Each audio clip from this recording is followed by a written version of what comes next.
నమస్తే అండి, నేను రజాక్.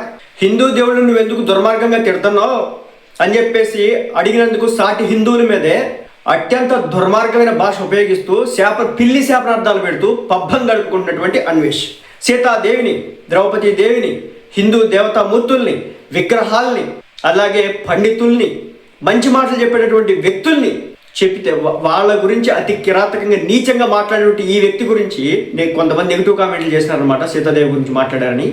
దాంతో వాళ్ళందరికీ కూడా శాపనార్థాలు పెడుతూ దేశద్రోహిన నేను అంటూ ఒక వీడియో పెట్టి దాంట్లో ఆయన మరోసారి పిల్లి శాపనార్థాలు పెట్టారు. నా నాలుగు మీద మచ్చలు ఉన్నాయి కాబట్టి నేను అంటే జరిగింది. మా నాలుగు మీద మచ్చలు లేవు, ఇటుపక్క మచ్చలు లేవు, ఎందుకు లేవు? చాలామందికి ఉంటే నాలుగు మీద మచ్చలు, అది సర్వసాధారణంగా పుట్టినప్పుడు వస్తాయి అనమాట. సో నీకే కాదు, మాకు కూడా నాలుగు మీద మచ్చలు ఏడ్చినాయి. అయితే ఇక్కడ గమనించాల్సిన విషయం ఏంటంటే, చాలామంది అంటూ ఉంటారు తిన్నింటి వాసాలు లెక్క పెడతామని, అలాగే తల్లిపాలు దాగి డాష్ అంటారనమాట. ఎందుకంటే చెప్తా చూడండి, ఒకప్పుడు ఇదే హిందువుల దగ్గర కుల మతాలకు అతీతంగా దేశం మొత్తం తిరగడానికి డబ్బులు లేకపోతే ₹5, ₹5, ₹10 అడుక్కున్నది మేం కాదు.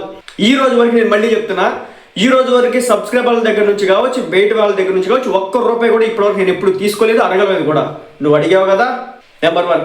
నెంబర్ 2, నువ్వు ఏదైతే పిల్లి శాపనార్థాలు పెడుతున్నావో, ఎస్ మేము డబ్బులు అడుగుంటాం, కానీ ఏ రోజు కూడా నా కోసం అడగలేదు. వాళ్ళకి సంబంధించినటువంటి ఎవరైనా ఇబ్బందులు వచ్చినప్పుడు వాళ్ళకి సంబంధించి ఫోన్ నెంబర్లు ఇచ్చి వాళ్ళతోనే మాట్లాడండి, వాళ్ళకి కొంచెం హెల్ప్ చేయడం చెప్పినాను తప్ప ఏనాడు కూడా నా ఫోన్ నెంబర్లు పెట్టి మేము డబ్బులు అడుక్కున్నటువంటి పరిస్థితి మాకైతే భగవంతుడు కల్పించలేదు. కానీ నువ్వు ప్రపంచం తిరగడానికి నీ హెల్త్ ఇష్యూనో ఇంకెవరైనా హెల్త్ ఇష్యూ కాదు, ప్రపంచ దేశాలు తిరగడం కోసం, దేశ దిమ్మల్లా తిరగడం కోసం మనం చేసిన పని ఏందయ్యా అంటే వాళ్ళ దగ్గర డబ్బులు అడుక్కోవడం. మరి కుర్రాళ్ళు ఏం చేస్తారు, నేను నమ్మినారు, నీ మాటలకు ఇష్టపడినారు, అరే భలే చెప్తున్నాడు, కష్టాలు పడుతున్నాడు అంటే ఇద్దామని చెప్పి ₹1 వేసినారు. ఎన్ని లక్షలు వచ్చిందో నువ్వే చెప్పుకున్నావు ఆ మాట కూడా. ఈరోజు ఎవరు అలా అడుక్కోవట్లేదే, తమరు అడుక్కొని తమరు దేశ దిమ్మల్లా తిరిగి ఈ రోజున తిండి పెట్టినటువంటి ఏదైతే భారతీయులు ఉన్నారో, ఎవరైతే డబ్బులు ఇచ్చినారో వాళ్ళ మీదే ఈ రోజున దూషణ పర్వానికి దిగితే క్వశ్చన్ చేస్తున్నటువంటి వ్యక్తులకి పిల్లి శాపనార్థాలు పెడుతున్నటువంటి పరిస్థితి.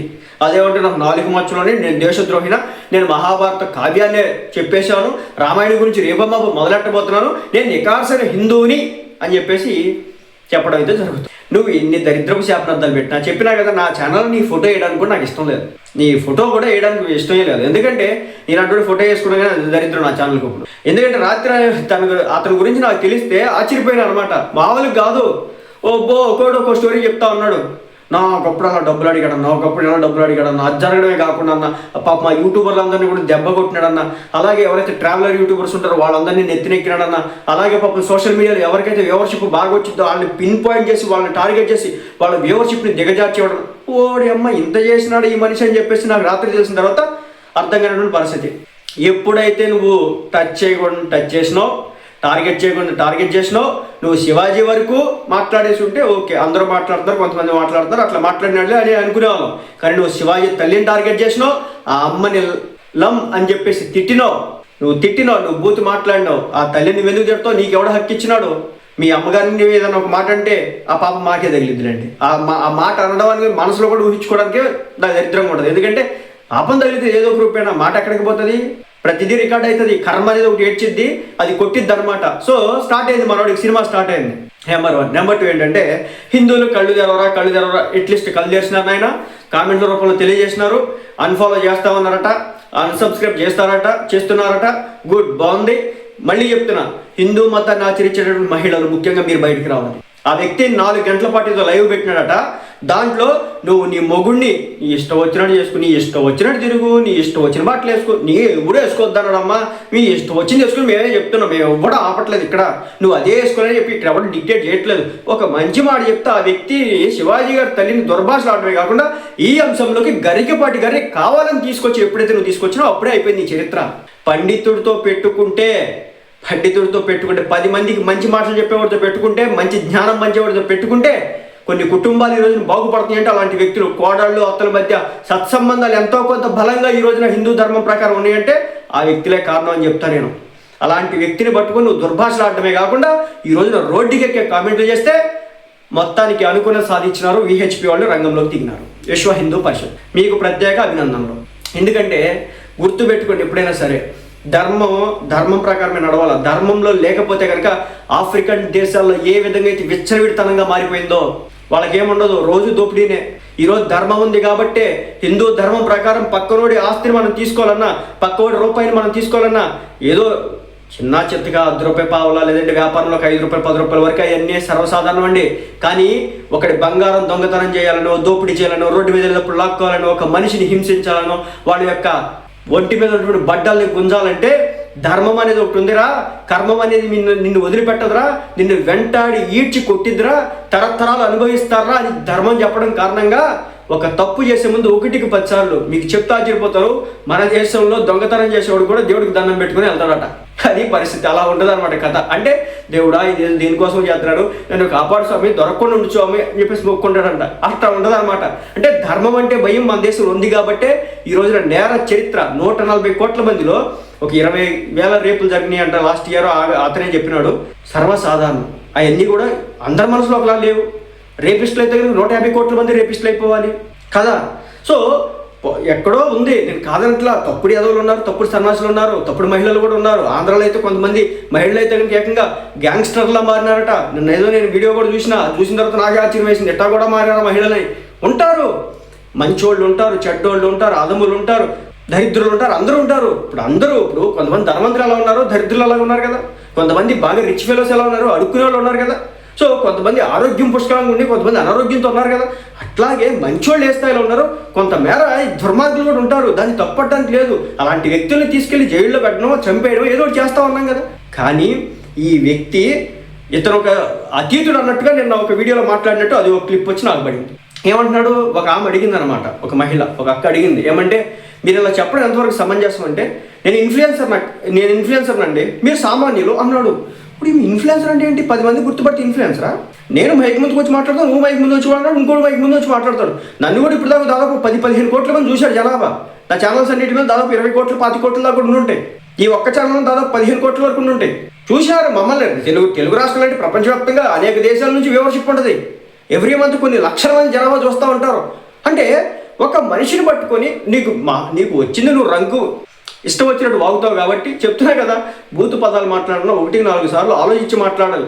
బూతు పదాలు మాట్లాడితే రీచ్ ఉంటుంది, వ్యూవర్షిప్ ఉంటుంది. కానీ ఏంటంటే సభ్యత, అమ్మ నాన్న నేర్పించినట్టు సభ్యత ఉంటుంది కదా, అది చాలా ఇంపార్టెంట్. కానీ ఈ వ్యక్తికి అది లేదు.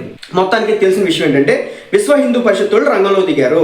యూట్యూబర్ అన్వేష్ను అరెస్ట్ చేయండి అంటూ వాళ్ళు చెప్పడం అయితే జరిగింది. ఏం చెప్తున్నారు, యూట్యూబర్ అన్వేష్ పై కఠిన చర్యలు తీసుకోవాలని చెప్పేసి విశ్వ హిందూ పరిషత్ డిమాండ్ చేసింది. ఎక్కడ డిమాండ్ చేసినారు, హిందూ దేవతలు భారత మహిళా వస్త్రధారణపై అన్వేష్ అసభ్యకర వ్యాఖ్యలు చేశారని విహెచ్పి ప్రతినిధులు విశాఖ గోపాలపట్నం పోలీస్ స్టేషన్లో ఫిర్యాదు చేశారు. శబాష్, ప్రత్యేక అభినందనలు మీకు.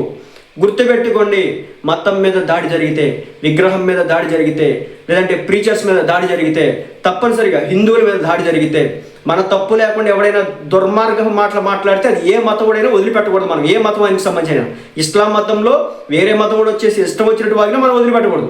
క్రిస్టియానిటీ మీద ఇష్టం వచ్చినట్టు, ప్రతి మతం మంచిగా చెప్పిందండి. ఎక్కడ తప్పు చేయమని చెప్పదు, ఎదుటి మతాన్ని కోల్చమని చెప్పదు, ఎదుటి మతాన్ని నాశనం చేయమని చెప్పదు. అది బైబిల్లో ఉండదు, ఖురాన్లో ఉండదు, లేదంటే భగవద్గీతలో ఉండదు, లేదంటే రామాయణాల్లో కూడా ఉండవు. కానీ ఏంటంటే ఈ కుటిల బుద్ధితో నిండిపోయినటువంటి వ్యక్తులు ఎవరైతే ఉంటారో విభజిస్తూ పాలిస్తూ ఉంటారు. అదేదో దేశద్రోహి అని చెప్పేసి ఒక వీడియో పెట్టేసి, నా దగ్గర ఇండియన్ పాస్పోర్ట్ ఉంది, నేను ఇండియాకి సంబంధించి ట్యాక్స్ కట్టినాను. కట్టకపో మేమందరం ట్యాక్స్ పే చేయట్లా. మనమే కదండి ట్యాక్స్, నార్మల్ ట్యాక్స్ కాదండి. మన దేశంలో మనం అగ్గి పెట్టుకున్న ట్యాక్స్ పే చేసినట్టే. షాంపూ ప్యాకెట్ 2 రూపాయలది కూడా మనం ట్యాక్స్ పే చేసినట్టే. ఈ దేశంలో ఉన్న ప్రతి ఒక్కరు కూడా ట్యాక్స్ పేయర్సే. ఇంటి పన్ను కడుతున్నారు, మీరు ట్యాక్స్ పేయర్. మీరు ప్రతిరోజు చివరాఖరి పేపర్ తీసుకున్నా, లేదంటే కనుక చిన్న వస్తువు కొనుక్కున్నా దానికి కూడా మన దేశానికి ట్యాక్స్ కడతాం. అర్థమైందా? మనందరం కూడా ట్యాక్స్ పేయర్సే. కాబట్టి అతను ఏదో దేశోద్ధారకుడు, ట్యాక్స్ పేయరు, నువ్వెలాగో మేము అంతే. నీకు కాలం కాల్సి వచ్చింది, డబ్బు వెచ్చలుగా వచ్చి పడింది, ఒక 6 కోట్ల బ్యాంక్ బ్యాలెన్స్ అంటే వచ్చి పడుతుంది కాబట్టి నీకు సాగుబడి అయింది. అందుకే నువ్వు ఈరోజు హిందూ దేవతల మీద మాట్లాడినావు. లేకపోతే నువ్వెందుకు మాట్లాడుతావు?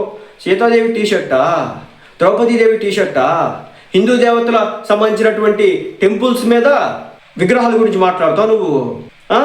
వాటికి సంబంధించి అడ్డగోలు కారుకూతలు వేయడమే కాకుండా శివాజీని వాళ్ళ అమ్మని తిడతావు నువ్వు. అక్కడ తక్కువ గరికపాటి గారిది కోస్తావు నువ్వు. కొయ్యి నువ్వు కొయ్యి. ఇప్పుడు కొయ్యి చూద్దావు, నువ్వు కొయ్యి. చెప్తున్నారు కదా. ఇంకా విహెచ్పి ప్రతినిధులు విశాఖ గోపాలపట్నం పోలీస్ స్టేషన్ ఫిర్యాదు చేసినారు. నటుడు శివాజీ వ్యాఖ్యలపై స్పందిస్తూ దేవతలు మహిళలను కించపరిచేలా మాట్లాడిన అతన్ని అరెస్ట్ చేయాలని కోరారు.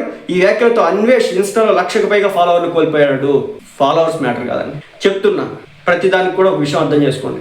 ధర్మం, దైవం ఎదుటి మతాన్ని నశించమనో లేదా కుట్రలు చేయమని ఎక్కడ చెప్పదు. మనం బతికేటటువంటి విధి విధానానికి, జీవన శైలికి సంబంధించి ఈరోజు మన మతం చెప్తూ ఉంటుంది. అది ఏ మతానికి సంబంధించి అయినా, ఇస్లాంలో ఇస్లాం ఉన్నట్టు ఉంటుంది, క్రిస్టియానిటీలో అలా ఉంటుంది, హిందూయిజంలో ఇలా ఉంటుంది.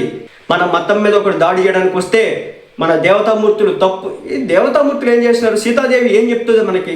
రావణాసురుడి నుంచి మనం ఏం నేర్చుకోవాలి, రాముడి నుంచి మనం ఏం నేర్చుకోవాలని చెప్పకపోగా సీతాదేవి టీషర్ట్ వేసుకుందని చెప్పేసి రేపు వేసినారా అని చెప్పేసి మాట్లాడినటువంటి ఈ దుర్మార్గుడు ఈ రోజున శాపనార్థాలు పెడుతున్నటువంటి పరిస్థితి.